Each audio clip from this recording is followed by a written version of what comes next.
It's another massive Sunday on the horizon for the Chicago Bears. And honestly, this one feels personal.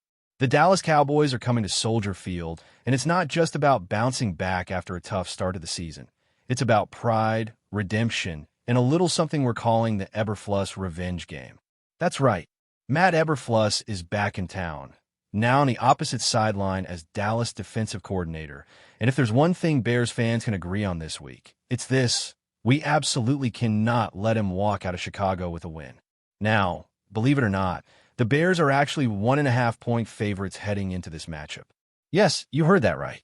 Despite the slow start and the pile of injuries on both sides, Vegas has Chicago slightly ahead. Maybe they see something. Maybe it's just the home field bump, or maybe it's because these two teams have looked equally confusing in their own ways. And if you're into over-unders, this game's is climbing fast, 50.5 points, largely because both defenses have been leaking like a busted pipe.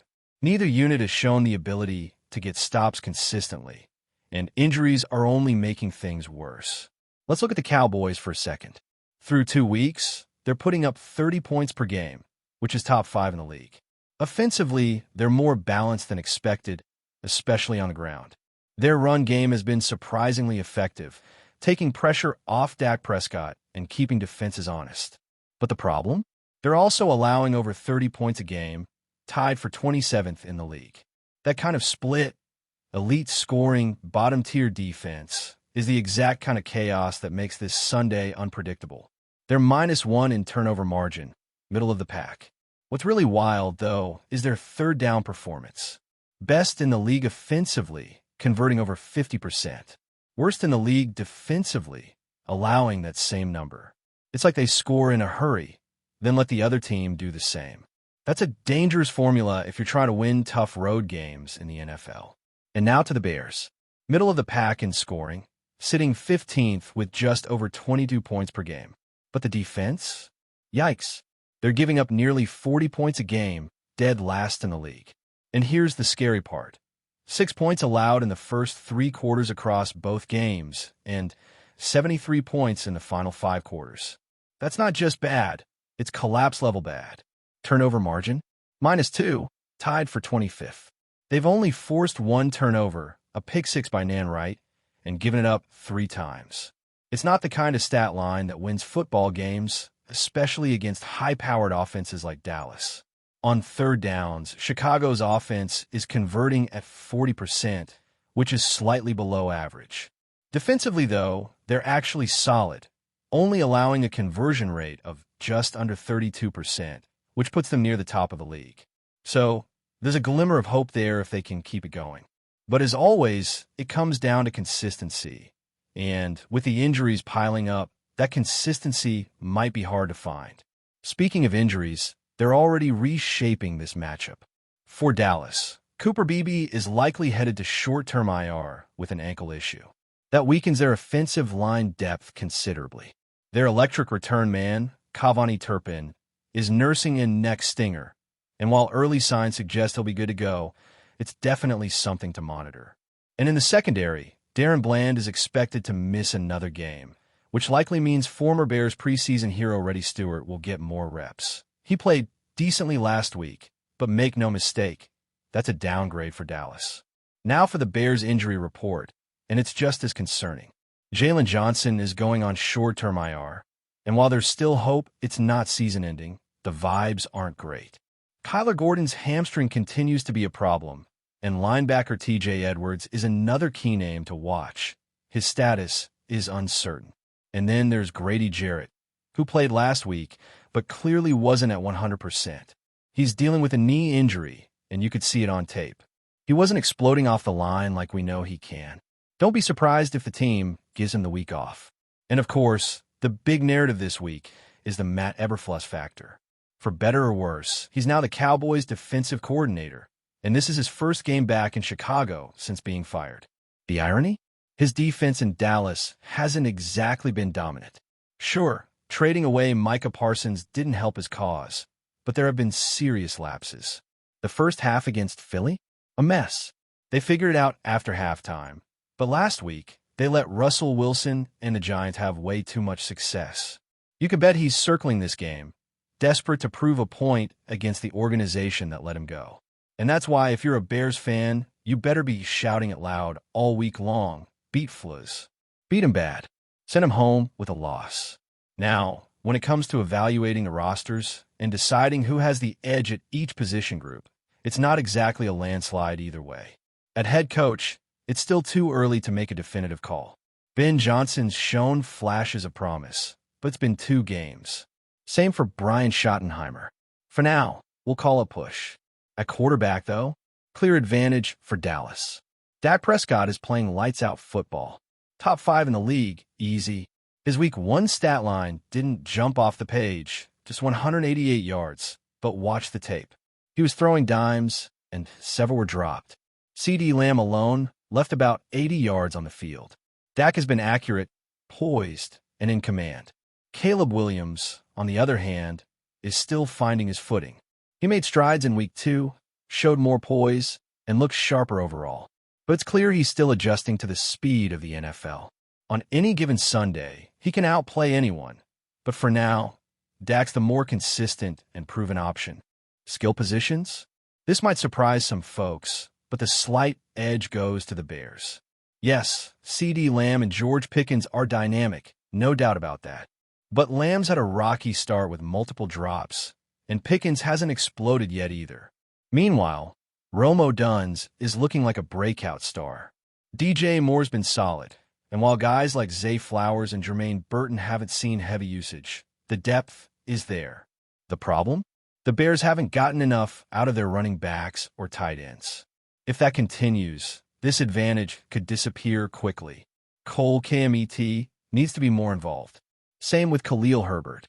But for now, the volume of talent slightly favors Chicago. Offensive line? Let's call it a draw. The Bears probably have the better unit on paper, especially with BB out for Dallas. But paper doesn't win games. Chicago's line has underperformed so far, and the advanced metrics back that up. Dallas, even with injuries, has held up decently well. So for now, no clear winner. Defensive line? Again, a push. Neither team is stopping the run well, and neither is generating consistent pressure. Losing Micah Parsons has obviously hurt Dallas, and the Bears' interior line, which looked promising in Week 1, took a big step back last week. Both teams need way more out of these units if they're going to be competitive. Linebacker? Advantage Bears. Even with TJ Edwards likely out, Chicago has more talent and better production.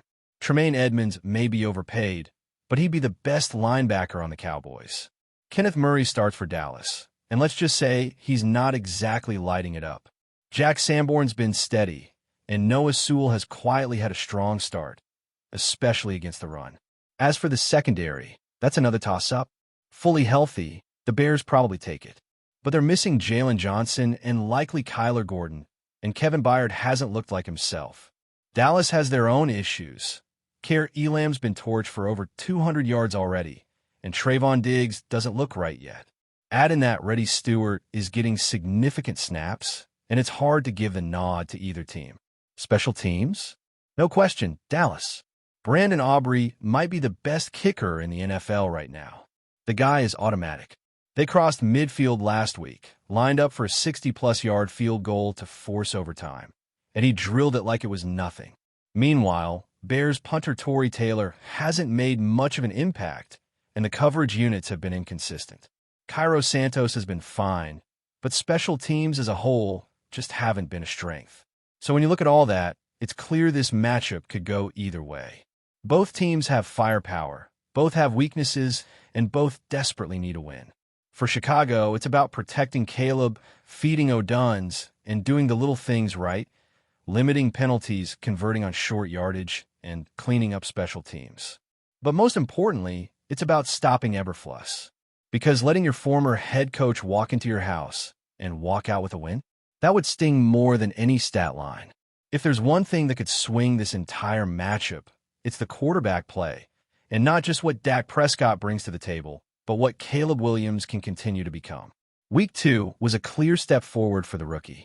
He looked more composed in the pocket, made quicker reads, and even operated better within the structure of the offense. That's a huge deal for this team.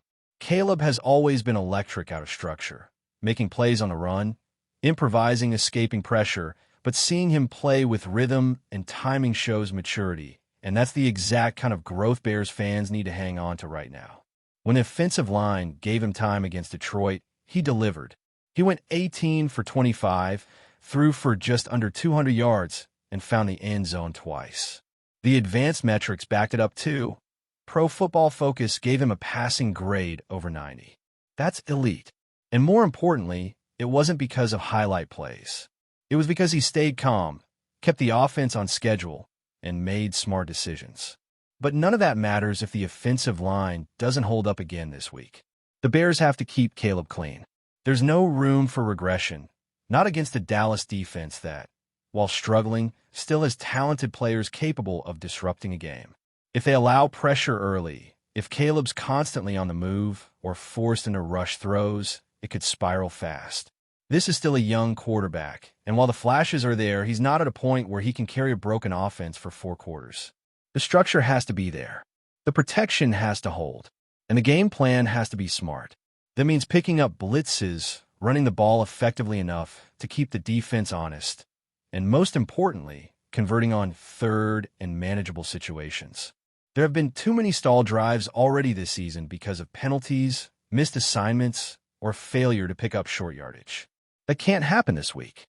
Speaking of short yardage, that's one of the quiet killers for this offense. There's a time and place for taking deep shots, for being aggressive, for trying to hit the home run. But on 2nd and 2, 3rd and 1, just move the chains. Keep the drive alive. Ben Johnson is a creative play caller, but sometimes that creativity needs to take a back seat to situational awareness. Caleb doesn't need to be a superhero on every down. Sometimes a simple handoff is the right move. Because when this offense gets into a rhythm, when it strings together 5, 6, 7 play drives, it opens up the field. The defense starts backing off, linebackers stop blitzing, and that's when you get your shot plays. But you have to earn it first. And the only way to do that is by executing the little things. That includes cleaning up the penalties. There were far too many pre-snap mistakes last week. False starts, illegal formations, it's the kind of stuff that reflects poorly on the coaching staff and kills momentum. You can't keep giving away 5 free yards. Not against a team that can score quickly. Now, if there's one bright spot that absolutely needs to stay hot, it's Rome Odunze. This guy has already become Caleb Williams' go-to target, and for good reason. He's big, fast, smooth in and out of his breaks, and he catches everything. 13 catches, 165 yards, and 3 touchdowns through 2 games. And honestly, that number could be even higher if a couple more balls had gone his way. He's already surpassed DJ Moore in terms of involvement, and that's not a knock on DJ. It's just that Rome has been that impressive. He's earning separation, making contested catches, and becoming the security blanket this team desperately needs. And against a banged-up Cowboys secondary that's been giving up big plays, he should be the centerpiece of a game plan again. Whether they're playing man or zone, he's going to find space. If Dallas tries to press him, he can beat it. If they play off, he'll eat up yards underneath. And if Caleb continues to trust him, as he should, Odunze could be in for a monster day. Before we continue, don't forget to subscribe to our channel and give this video a like. Your support helps us keep bringing you the latest updates on our Chicago Bears. And don't be shy. Drop your thoughts on the news in the comments below. In what is being described as one of the most shocking moves in recent NFL history, Grady Jarrett, the stalwart defensive tackle known for his relentless pressure and game-changing plays, has reportedly announced his retirement. Sources close to the player suggest that the decision comes suddenly, leaving teammates, coaches, and fans across the league stunned and scrambling to process the news. Jarrett, who has been a cornerstone of his team's defensive line for over a decade, has earned accolades for his fierce determination, leadership, and uncanny ability to disrupt opposing offenses. Rumors began swirling late last night when insiders hinted that the veteran might be considering stepping away from the game earlier than expected. According to whispers around the NFL community, Jarrett's retirement is being framed as a personal choice rather than a result of injury, sparking even more speculation about the motivations behind the move. Social media erupted almost immediately, with fans and pundits alike questioning the timing and implications of such a seismic shift. Some speculate that the decision could be linked to off-field opportunities or a desire to focus on family, while others wonder if internal dynamics within his team played a role. Analysts are already debating how this unexpected exit will reshape defensive strategies league-wide, particularly for teams that have relied on Jarrett's consistent dominance at the line of scrimmage. While no official statement has been released by the team or the NFL, sources insist that this news is genuine and imminent, adding to the frenzy of speculation. Rumors suggest that meetings with team executives have been intense, but ultimately, Jarrett is believed to have made up his mind. The NFL world now waits with bated breath for confirmation, imagining the ripple effects this retirement could have on upcoming seasons. If true, this move marks the end of an era for a player whose presence on the field has been both intimidating and inspiring. Fans are left in disbelief, wondering who can fill the void left by one of the league's most formidable defensive forces. Whether it's a strategic shift for his former team or a surprise return in another capacity, the buzz surrounding Grady Jarrett's retirement is destined to dominate headlines for weeks to come. That's it for this update. If you enjoyed the video and want to stay updated with exclusive news about our Chicago Bears, be sure to subscribe to our channel and hit that like button.